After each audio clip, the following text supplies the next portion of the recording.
Hidráulicos, INDRI, como sede del programa especial del agua, conmemorando la Semana Mundial precisamente de este recurso y con las autoridades que inciden en la toma de decisiones y establecimiento de políticas públicas con respecto a todos estos temas interesantes.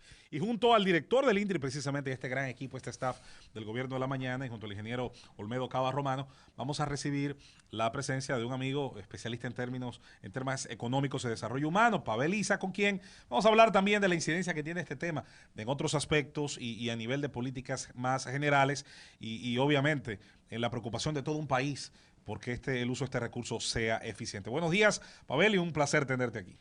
Muchas gracias por tenerme, buenos días, por tenerme por acá en el programa, muy complacido de que se esté dedicando este espacio en algo con tanta proyección como tiene el Gobierno de la Mañana para un tema tan crucial como es la cuestión del agua.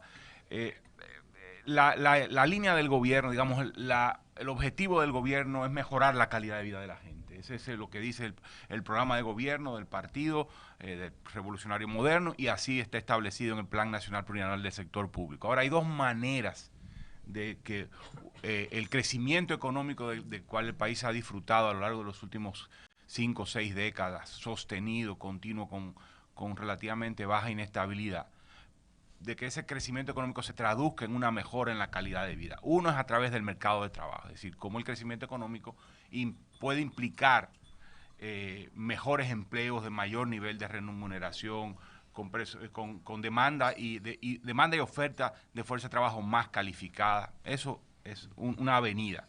Eso significa generar un tipo de crecimiento económico que demande fuerza de trabajo más calificada y de mayor nivel de salario. Pero también implica una política pública que fomente la calificación de la fuerza de trabajo en la dirección en que lo demanda el mercado y lo demanda ahora y en el futuro, con previsión.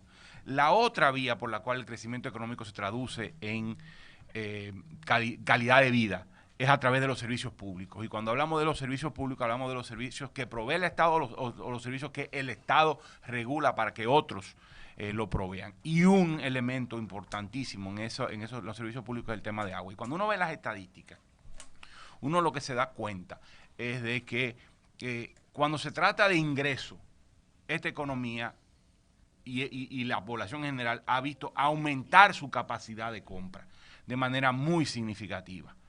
Entonces, sin embargo, cuando uno ve las estadísticas de servicios públicos, uno advierte que donde cojea mucho, obviamente cojea por el lado de los salarios, no estoy diciendo con esto que el crecimiento económico se ha traducido suficientemente en mejora de los salarios, pero el ingreso ha aumentado.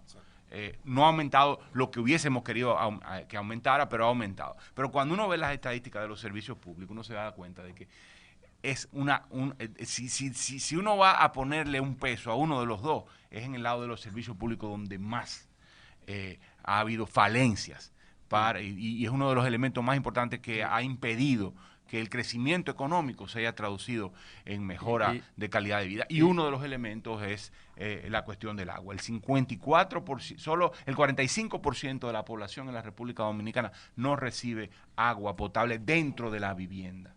¿Ya? Y el 8, solo el 8, el 10 o el 15%, más no recuerdo, de todas las viviendas, de todos los hogares, trata el agua, de las aguas servidas.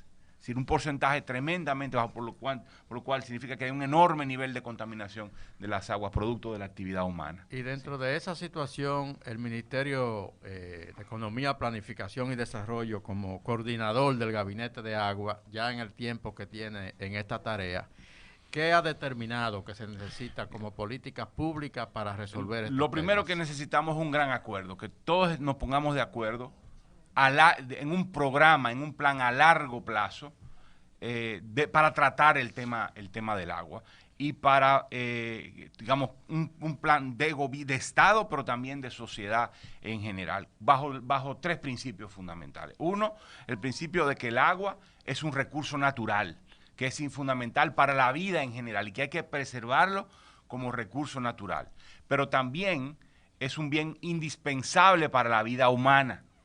para el consumo humano, y así lo dice la Constitución de la República. Pero también es un bien económico, genera riqueza, ¿ya? Por lo tanto, tiene un costo. Por lo tanto, hay que preservar el recurso, por una parte. Por otra parte, hay que hacer que el recurso llegue a los hogares, para que la gente, porque es un elemento fundamental de la calidad de vida de la gente. Y por otra parte, hay un costo que hay que pagar, no es gratis, ¿no? Y por lo tanto, toda la sociedad tiene que valorar el recurso y pagar por ese recurso. Cuando digo toda la sociedad, significa que el Estado, los hogares, las empresas, el sector agropecuario, tendemos a usar el agua como si fuera gratis y no lo es. Y por eso tenemos un sector, digamos, de agua, ya sea para uso económico o para uso de los hogares, que es tremendamente deficitario, que no recupera los costos. Las empresas llevan agua, pero lo llevan precariamente porque no logran cobrar. Al final termina generando un círculo vicioso, porque tú no das suficiente agua porque no tienes dinero, pero no tienes dinero porque no das suficiente agua. Entonces estás atrapado, hay que romper ese círculo. Un momentito, Susana. Y el otro tema que es fundamental, que hay que ver el agua con un enfoque integral, es decir, tenemos que entender que tenemos que ver el agua desde el punto donde se produce hasta el punto donde se vierten las aguas servidas. Es decir, desde la cuenca alta, donde donde se atrapa el agua de lluvia, pasando por las grandes infraestructuras de acopio, como las presas, pero también pueden ser, digamos, los pozos. Luego, aguas abajo, digamos, para servir para la agricultura y para los hogares. Y luego el depósito de las aguas una vez servidas. Es decir, ya sea en los hogares o ya sea en la agricultura. Entonces hay que verlo en sentido integral, por eso hablamos de tener un enfoque de cuenca. Es decir, hay que pensar el agua a nivel de cuenca. En esta cuenca, en este territorio, la cuenca es como un desaguadero, literalmente. Entonces, uno lo que hace es decir, no, ¿dónde se produce, dónde están las fuentes más importantes de agua? ¿Dónde llueve y dónde se captura el agua? Luego, ¿cuáles son las infraestructuras que tenemos para capturar esa agua? ¿Cómo vamos a manejar esa infraestructura? ¿Cómo la vamos a manejar de manera segura en un país con un alto riesgo frente a los shocks climáticos, ¿no? Asociado al cambio climático? Luego, ¿cómo vamos a destinar esa agua para uso agrícola o para uso, digamos, urbano? ¿Cuál es la política que se va a seguir? ¿Qué vamos a priorizar y cómo? ¿Y cómo vamos a usarla en la agricultura? ¿Vamos a seguir desperdiciando la increíble cantidad de agua que se desperdicia en la agricultura porque seguimos regando a través del método de inundación? 70% del agua, me puede corregir Olmedo, se usa para la agricultura, y de ese 70%, el 60 o el 70% se pierde porque se van en la correntería, porque lo que usamos es para inundar, y de luego que no la usamos y se inundan los campos, se depositan en la próxima cañada, ¿no? En el próximo desagüe, y luego en los hogares, o en las zonas urbanas. Destinamos agua a la zona urbana, pero la provisión es muy precaria, ¿no? Y luego cuando se usa esa agua, ¿dónde se deposita? Entonces hay que tener un enfoque completo e integral. Pavel, me preocupa que no solamente en este gabinete, en otros, colocan en la cabeza del gabinete a quien puede ayudar a planificar, ayudar a desarrollar, pero no al organismo técnico que tiene las competencias, el conocimiento y el día a día. ¿Quién le alimenta a ustedes las estadísticas? ¿De dónde le vienen? ¿Quién tiene la última palabra? Porque si bien es cierto, ustedes pueden y deben ayudar al INDRI a aprender a planificar, a desarrollar, pero finalmente son ellos los que debieran de tener. Lo que pasa es que a nivel institucional hay vacíos que tenemos que llenar. Lo sé. Entonces no hay una autoridad nacional en materia de agua que dicte la política para capturar el recurso, para la preservación, captura y que diseña y dicta una política de uso Ahora con la del ley recurso. se prevé. Ahora con la ley se prevé eso. Tampoco tenemos una entidad que regule, por ejemplo, es una discusión, se necesitará que regule el uso de agua para riego. aunque el INDRI un poco juega un poco ese rol. Pero no tenemos una entidad que regule y supervise las empresas de agua potable y saneamiento. Entonces, una ley de agua lo que va a ayudar a resolver es va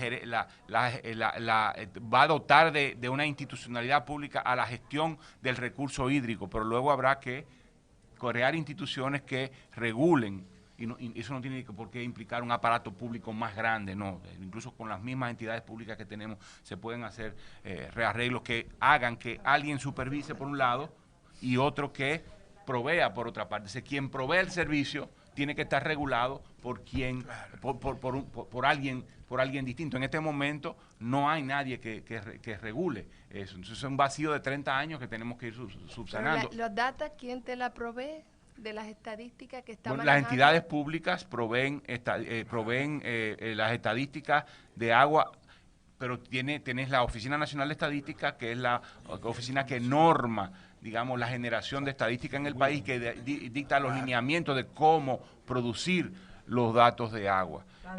Sí. Tú como viceministro de Planificación y Desarrollo le das seguimiento al cumplimiento de los Objetivos de Desarrollo Sostenible. ¿En qué punto estamos con lo que tiene que ver con agua? Porque tú decías que el 45% de los hogares no reciben agua potable.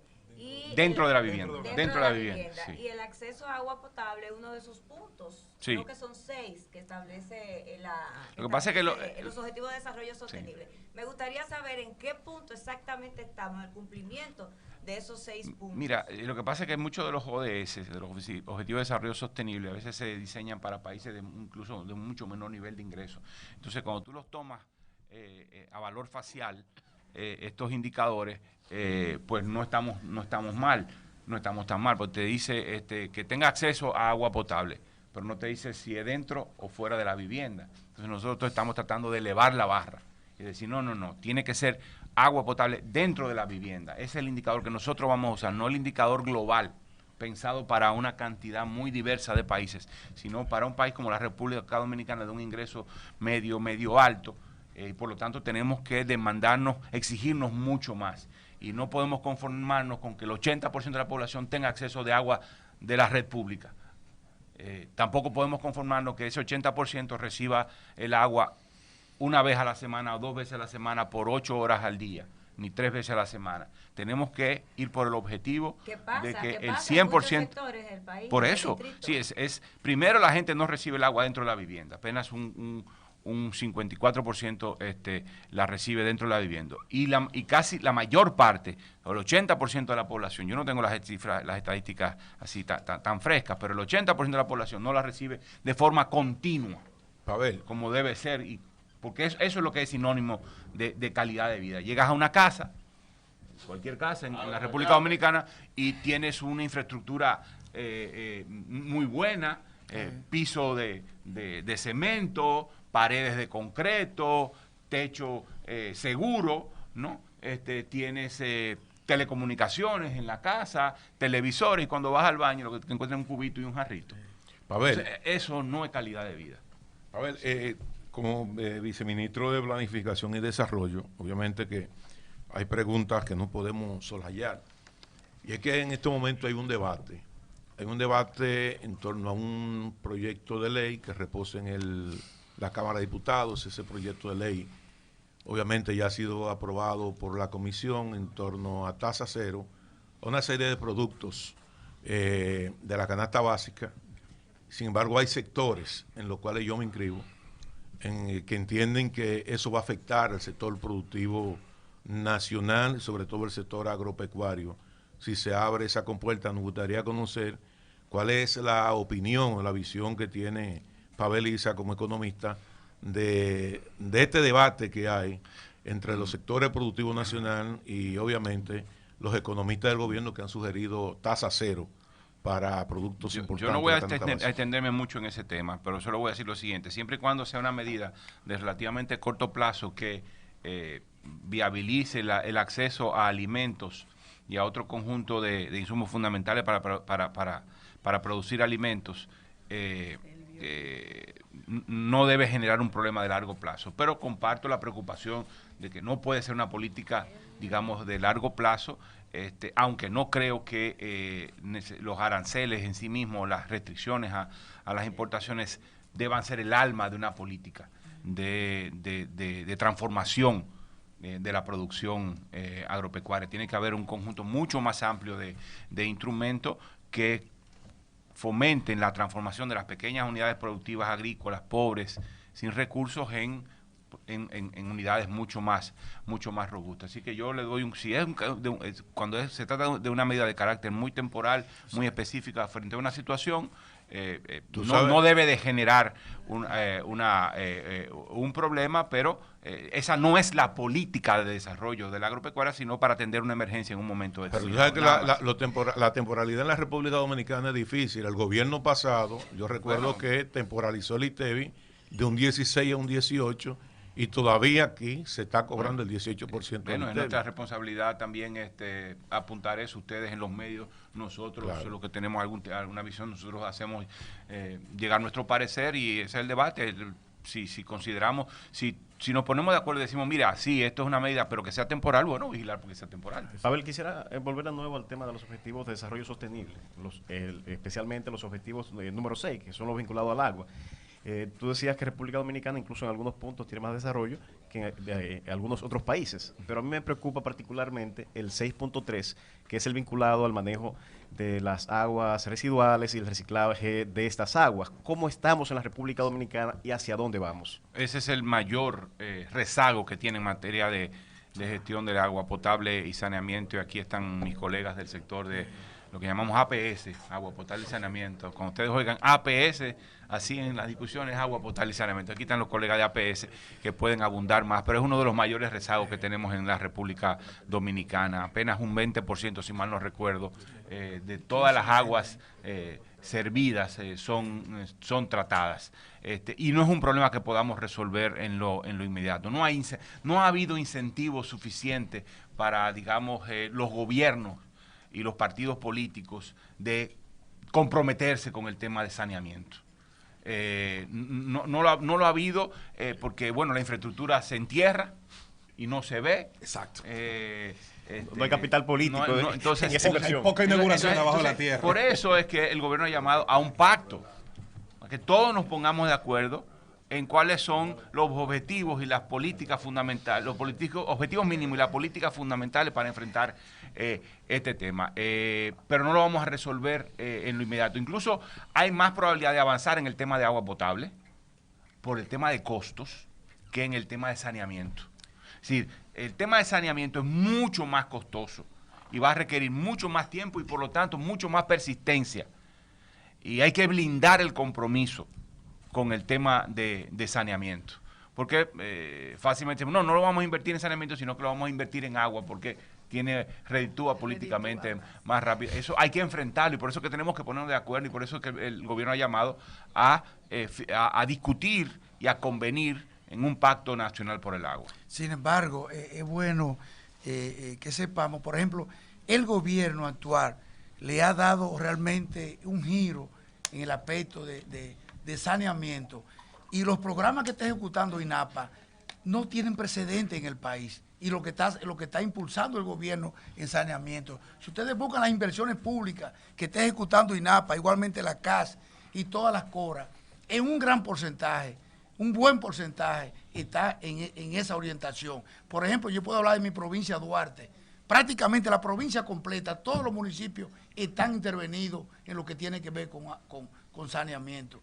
Igualmente tuvimos en Barahona, se inauguró recientemente Wellington, una planta de tratamiento. En Baní se va a inaugurar una próximamente, y así en diferentes provincias del país. Ese es un tema que realmente estaba totalmente rezagado y que el presidente le ha puesto una atención, y yo lo invito a que le demos seguimiento, porque realmente por primera vez un gobierno está tomando en cuenta las inversiones en ese sector. Y le vamos a dar seguimiento porque hoy estará dedicado completamente este gobierno de la mañana, este programa especial del recurso agua en conmemoración de la Semana Mundial del Agua, y por supuesto con la participación. Hoy no vamos a hablar de política aquí. Ni de tierra, ya Felipe, solo agua. Ya ni Felipe de rompió la regla. níquel, ni de madera. Agua. Agua. Llévatelo, Cundo.